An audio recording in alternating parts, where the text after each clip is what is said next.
مفتی صاحب، لڑکے کی پیدائش پر جشن اور لڑکی کی پیدائش پر کچھ لوگ منہ بنا لیتے ہیں، کیا فرماتے یہ تو اللہ تبارک و تعالیٰ نے ایسے افراد کے بارے میں فرمایا کہ جب انہیں بیٹی کی خوشخبری دی جائے تو تم ان کے چہروں کو دیکھو گے کہ یہ سیاہ پڑ جاتے ہیں۔ ہیں؟ تو اللہ تبارک و تعالیٰ نے تو خود اس کی مذمت بیان فرمائی ہے۔ اور یہ ہمارے معاشرے میں نا بعض لوگ آج بھی ایسے ہیں کہ جو بیٹی کے بارے میں یہ تصور رکھتے ہیں کہ یہ ہمارے لیے معاذ اللہ بوجھ ہے، لیکن ہماری شریعت مطہرہ نے اتنا زبردست تصور عطا فرمایا ہے کہ شریعت مطہرہ یہ فرماتی ہے کہ سرکار علیہ السلام نے فرمایا کہ جس کی دو بیٹیاں ہوں اور وہ اس کی اچھی تربیت کرے تو اللہ تبارک و تعالیٰ اس کو جنت میں میرے ساتھ رکھے گا۔ سبحان اللہ، اور پھر بعض صحابہ نے پوچھا یا رسول اللہ اگر کسی کی ایک ہو تو سرکار نے فرمایا اس کے لیے بھی یہ بشارت سبحان ہے۔ اللہ۔ تو آپ اور خود سرکار علیہ السلام کا طرز عمل دیکھیں کہ بی بی فاطمہ الزہرا رضی اللہ تعالیٰ عنہا سے سرکار کی کیسی محبت تھی، اور اس دور کے اندر محبت تھی کہ جب بیٹیوں کو اپنے لیے باعث عار سمجھا جاتا تھا، زندہ درگور کیا جاتا تھا، سرکار علیہ السلام نے ایک بیٹی کی تربیت بھی کی، اور وہ بیٹی بھی پھر ایسی زبردست ہوئی کہ وہ پورے معاشرے کے لیے، پوری دنیا کے لیے اور تمام مسلمان خواتین کے لیے ایک رول ماڈل بن گئی۔ تو اب اگر آج کے دور میں بھی کسی کی یہاں پہ بیٹی ہوتی ہے تو وہ یہ نہ سمجھے کہ بیٹی میرے لیے بوجھ ہے۔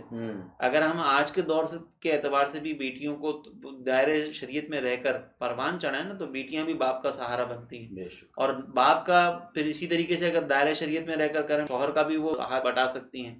تو اسی لیے بیٹیوں کو بوجھ سمجھنا انتہائی بڑی جہالت ہے۔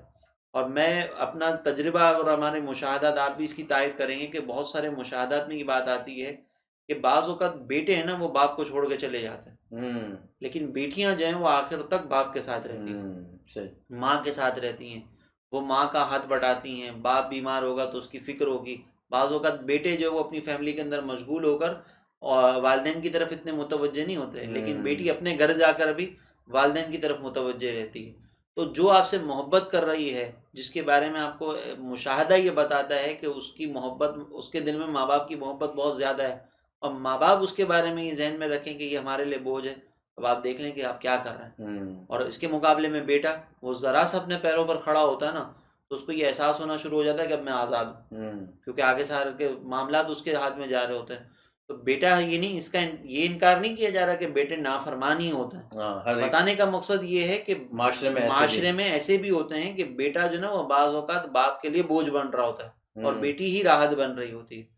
اسی لیے بیٹی کی بھی تربیت اس انداز سے کریں جیسے بیٹے کی کرتے ہیں۔ اور میں اگر خود اپنے بارے میں ذکر کروں نا تو مجھے بیٹیوں سے زیادہ وہ ایک الفت ہے کہ ہماری بیٹیاں ہونی چاہیے۔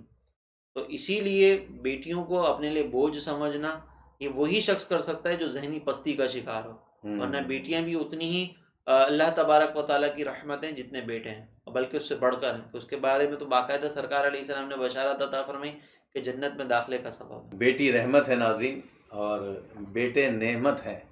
حساب نعمتوں کا ہوگا، رحمتوں کا حساب نہیں ہوتا۔ سبحان اللہ۔ تو ہمیں جب بھی کبھی بھی آپ کے یہاں بیٹی ہو، کسی کے یہاں بیٹی پیدا ہو تو اس کو مبارکباد دیں کہ بھائی تمہارے یہاں کہتے ہیں حضور کا سلام آیا ہے، اور خود پیارے آقا علیہ السلام کے یہاں پہلی جو اولاد ہوئی وہ بیٹی کی ہوئی۔ سبحان اللہ۔ تو کسی کے یہاں بیٹی ہو تو بھی اس کو شکر ادا کرنا ہے، بیٹا ہو تو بھی شکر ادا کرنا ہے۔ اللہ تبارک تعالیٰ جو بے اولاد ہیں انہیں اولاد نرینہ، اولاد صالحہ اور اولاد سے نوازے۔ اللہ تعالیٰ خیر و عافیت سے سب کو اولاد والا کر دے۔